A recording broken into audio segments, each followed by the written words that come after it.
அனைவருக்கும் வணக்கம். நீங்கள் பார்த்துட்டு இருக்கிறது ஆடிநாள் மேக்கர்ஸ் சேனல். இன்றைக்கி நான் உங்களுக்கு செஞ்சு காமிக்க போகிறது தீபாவளி ஸ்பெஷல் முறுக்கு செஞ்சு காமிக்க போகிறேன். ரொம்ப எளிமையான மெத்தடில் தான் சொல்லியிருக்கேன். இதை நீங்கள் ட்ரை பண்ணி பாருங்கள், எப்படி இருக்குன்ட்டு ட்ரை பண்ணி பாருங்கள். இப்போது வாங்க நம்ம வீடியோக்குள்ளே போகலாம். மாவு ரெடி பண்ணுறதுக்கு இப்போ அரிசி எடுத்திருக்கேன். இந்த அரிசி வந்து மாவு பச்சரிசின்னு சொல்கிறது. அது நம்ம கடையில் கேட்டு வாங்கிக்கணும். மாவு பச்சரிசி அப்படின்னு கேட்டாலே கொடுப்பாங்க. இது வந்து 4 ஆழாக்கு எடுத்துக்கணும்.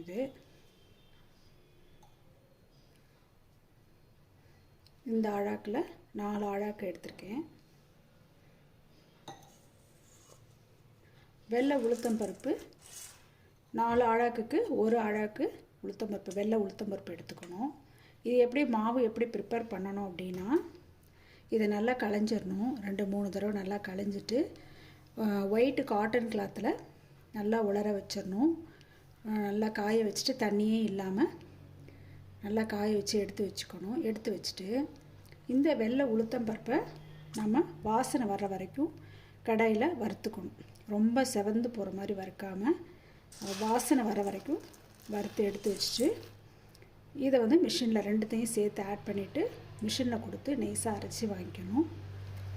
இப்போது மாவு அரைச்சிட்டு வந்ததில் பாதி அளவு எடுத்திருக்கேன். இதில் இப்போ என்னென்ன ஆட் பண்ணணும் அப்படின்னு சொல்கிறேன். 1 ஸ்பூன் ஜீரகம் சேர்த்துக்கலாம். இதில் தேவையான அளவுக்கு சால்ட் சேர்த்துக்கலாம்.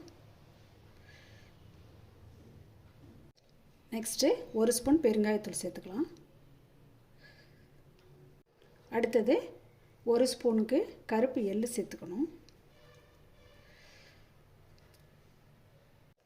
அடுத்தது நெய் எடுத்து சூடு பண்ணியிருக்கேன், அதை இதோடு சேர்த்துக்கலாம். ஒரு 5 ஸ்பூன் அளவுக்கு இதை ஆட் பண்ணிக்கணும்.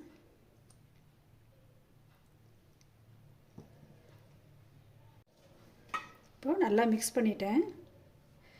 நீங்கள் நெய்க்கு பதிலாக வெண்ணெய் சேர்க்கனாலும் நீங்கள் சேர்த்துக்கலாம். நல்லா மிக்ஸ் பண்ணியாச்சு. இதில் இப்போ நார்மல் வாட்டர் விட்டு இப்போ நல்லா பிசைஞ்சு எடுத்துக்கணும், கெட்டியாக பிசைஞ்சு எடுத்துக்கணும்.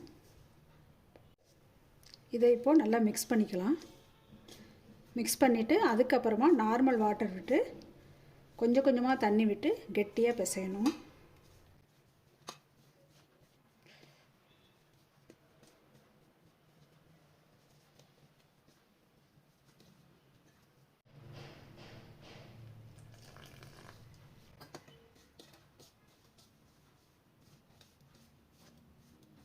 கொஞ்சம் கொஞ்சமாக நம்ம தண்ணி விட்டு பிசையும் போது தான் அது வந்து அது கெட்டியாக நம்ம பிசைய முடியும். நிறைய தண்ணி விட்டுறக்கூடாது.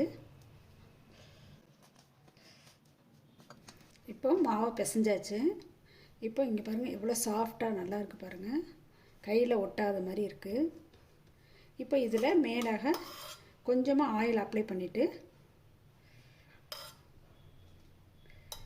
ஆயில் அப்ளை பண்ணி வச்சிட்டோம்னா காயாமல் இருக்கும். நம்ம கொஞ்சம் கொஞ்சமாக மாவு எடுத்து பிழியறதுக்கு அப்போ தான் நல்லாயிருக்கும், நல்லா வரும். அப்போ தான் முறுக்கு இந்த மாதிரி அப்ளை பண்ணி வச்சுட்டு ஒரு பிளேட் போட்டு மூடி வச்சிடணும். மூடி வச்சுட்டு அப்புறம் கொஞ்சம் கொஞ்சமாக மாவு எடுத்து நாம் முறுக்கு பிழிஞ்சிக்கலாம்.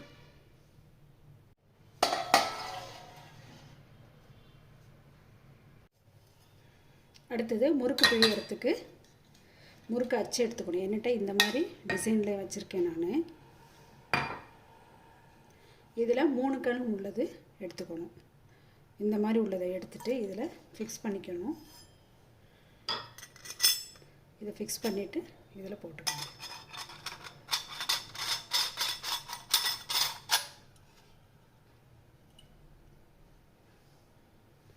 இதில் நம்ம ஆயில் அப்ளை பண்ணிக்கணும். அப்போ தான் மாவு வந்து உள்ளே ஒட்டாமல் நல்லா ஃப்ரீயாக வரும். அதுக்காக தான் இதில் ஆயில் அப்ளை பண்ணிப்போம்.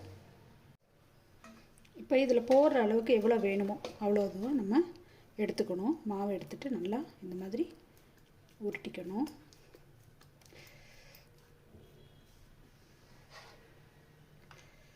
இதில் இன்னும் கொஞ்சம் கூட போடலாம்.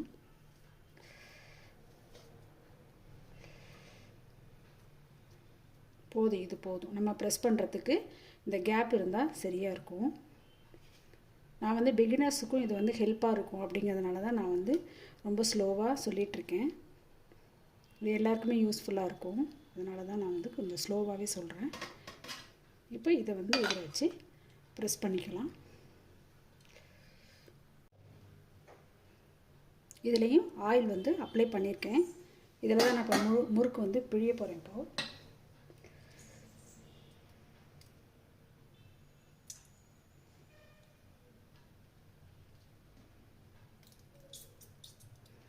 அழகாக வந்திருக்கு.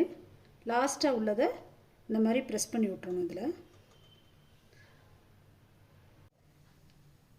இப்போ எண்ணெய் நல்லா காஞ்சிருக்கு. இப்போ மீடியம் ஃப்ளேமில் வச்சுட்டு நம்ம இந்த பிழிஞ்சதை நம்ம போட்டுக்கலாம். நான் 2 இது பிழிஞ்சிருக்கேன், அதை போட்டுக்கிறேன்.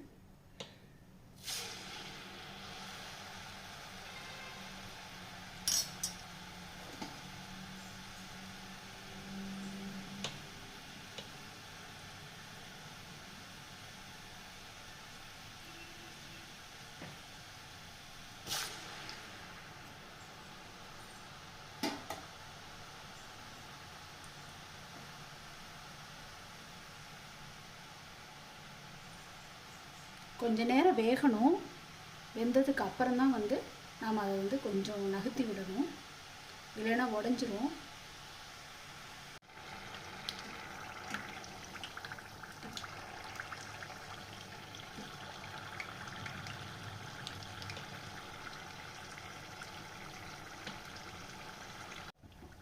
இப்போ அந்த சடசடப்பெல்லாம் அடங்கியிருக்கு.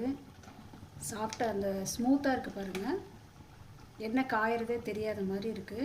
அதுவும் இல்லாமல் முறுக்கு வந்து அந்த ஒயிட் கலரை விட கொஞ்சம் கலர் மாறி இருக்கும். இந்த மாதிரி கலர் மாறி இருக்கும்போது நம்ம இதை எடுத்துக்கலாம். இதே மாதிரியே நம்ம எல்லா முறுக்கையும் போட்டு எடுத்துக்கிறோம்.